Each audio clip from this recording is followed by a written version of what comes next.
allow me to, I don't know, somehow get my medical records, you will see that I've been in 2023 CR 10719 State versus April Rodriguez. Can I have parties announce? Ray Lopez for the defense. And are you April Rodriguez? yes, yes, ma'am. Did you review the motion to enter adjudication of guilt and revoke community supervision with your attorney? Did you understand it? Yes, Are you the same April Rodriguez who was placed on deferred adjudication in 2023 CR 10719 for the offense of theft under $2,500 enhanced on February 12, 2024 for a period of 3 years? Is that you? yes, ma'am. State? In violation of condition number 2, on or about the 11th day of April 2024 in Bexar County, Texas, the defendant, April S. Rodriguez, did then and there illegally use a controlled substance, namely methamphetamine, in violation of condition number 2. How do you plead to that? True or not true? That's true. In Bexar County, Texas, the defendant, April S. Rodriguez, did then and there fail to report to the supervision officer as directed for the months of February, April, and May of 2025 in violation of condition number 4. How do you plead to that? True or not true? True. And on or about the 10th day of October 2024 in Bexar County, Texas, the defendant, April S. Rodriguez, did then and there fail to submit to drug testing as directed by the supervision officer in violation of condition number 27. How do you plead to that? True or not true? We'll waive the rest, Your Honor. Any objections to the waivers? No, Your Honor. Did you understand by pleading true the violations 2, 4, and 27? Court could find it true, grant the motion, find you guilty, and sentence you up to 2 years in the state jail facility and up to a $10,000 fine? Knowing that, do you still wish to plead true to violations 2, 4, and 27? Well, do I have an option? Oh, you're going to plead not true, and then what will end up happening is we'll have a contested hearing. No, ma'am. So do you still wish to plead true to 2, 4, and 27? Yes, I do. Court will find 2, 4, and 27 true. Is there a proposed agreement? There is not, Your Honor. The state had originally recommended DDRF, but it doesn't seem as if the defendant would like it. So we're asking for revocation, given that there's nothing else that we can do with her. All right. And defense? Your Honor, we're asking for the court to extend her probation and to give her lifetime recovery as a condition for probation. And I call her as a witness to testify about what's been going on with these violations. Would the court like the court summary? Any objections to the court review and court summary? No objections, Judge. All right. Could you raise your right hand? Yes, ma'am. Do you solemnly swear affirm the testimony you give will be the truth and nothing but the truth, so help you God? Yes, ma'am. All right. You can lower your hand, state your name for the record. April S. Rodriguez. All right. You may proceed, defense. Thank you, Your Honor. Ma'am, when you were not reporting, what was going on with you during that period of time?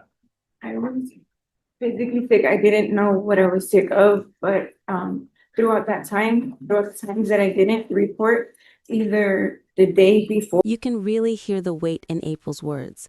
She's not just talking about missing probation check-ins. She's describing a life unraveling under medical stress and addiction recovery. This moment shows the human side of the justice system, when someone is genuinely trying but keeps slipping through the cracks. Do you think the court should see this as defiance or a cry for help?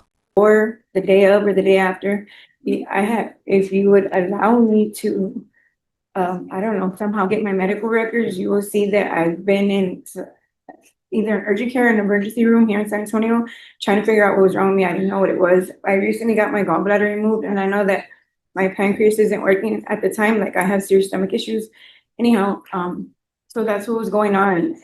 But everything happens for a reason. I do believe throughout that, when you gave me that MTR, I have been struggling to get off of methadone for 14 years, which I've been able to do throughout the time that I've been at the county. I mean, I don't know if it makes a difference, but I've been working just to keep my mind occupied. I just would like for you to be aware of the fact that even though I wasn't doing good, I was still reporting to the best of my ability. I would like for you to give me an opportunity to finish the rest of my term, if that's an option. And Okay, ma'am. So what was the medical condition you were diagnosed with? I had my gallbladder was removed. I don't know the proper terminology, but at the time my pancreas isn't working. I still have issues.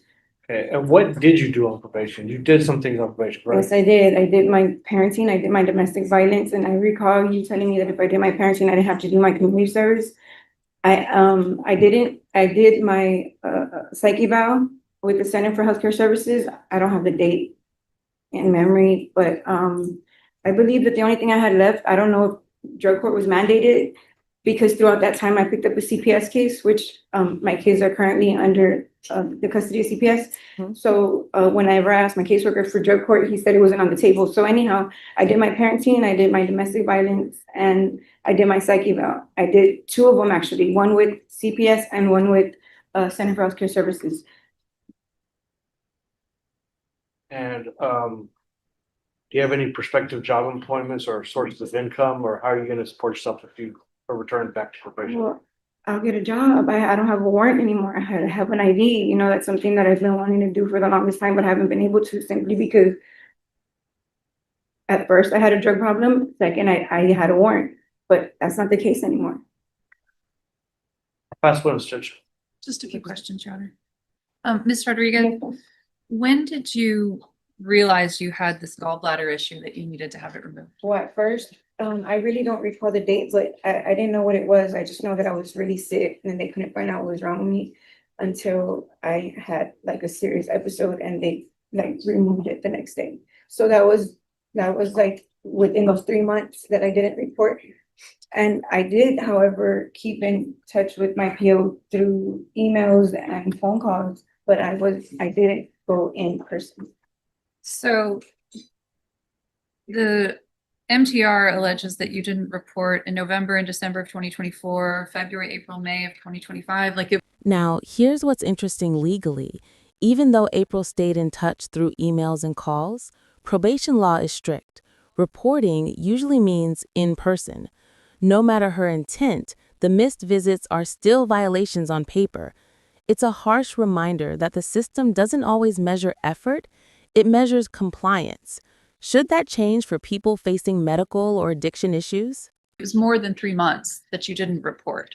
Right. Is that accurate? Yeah, it sounds like it is. Okay.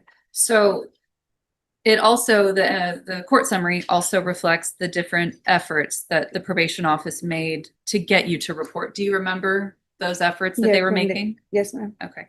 And do you remember an encounter in January of this year where they actually made a face-to-face contact with you and explained to you the importance of reporting after many failed, or not failed, but inadequate reporting, that they made a face-to-face contact with you and explained the importance of reporting, and you said that you would. Yes. Remember that? Yes, I do. Okay. Was it after that that your gallbladder was No. removed? My gallbladder was removed within those 3 months, but Before that? yeah. Well, Okay. however, I didn't get right because now I have an issue with my pancreas, which is why well, anyhow, that's what was going on. Okay. And during that time, you had some positive UAs for amphetamines. So were you still using? Those positive amphetamines was at first. I took the time that I was in the hospital, which was like consistent to be able to not, it was easier for me to stay off of drugs than to get off of drugs. I don't know if that makes sense, but when I got out of the hospital, I wasn't on them anymore. So I didn't ever go back. I was just trying to get my stomach issues situated. And so why did you refuse to go to DDRF when it was originally recommended? I don't, DDR, well, because at the time right now, I'm appealing an eviction. I only have like, I don't know, 6 days before I lose my home, and I have to the end of the month before my kids get adopted out. So I would really like to work on that. And I can go wherever you want me to go, if I could possibly save my home and try to get my kids back.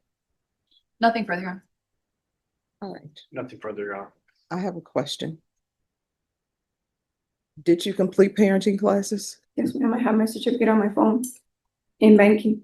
Oh, so you didn't tell probation you completed parenting. At the time when I was talking to her, I hadn't completed it. I took it. Did you turn anything in showing that you completed parenting? I just recently completed it. No, ma'am. All right. And then there's the positive UAs in March, April, and May.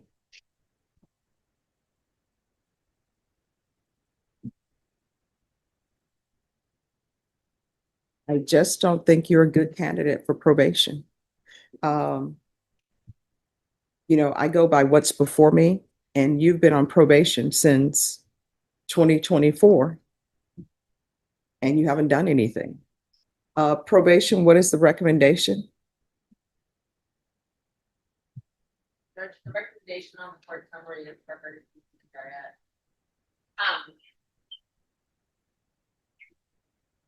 I would like to point out that there were several instances where we tried to get Ms. Rodriguez to do the Center for Healthcare Services appointments. And 3 separate times there was failure to report to those for the mental health evaluation. Okay. All right, thank you.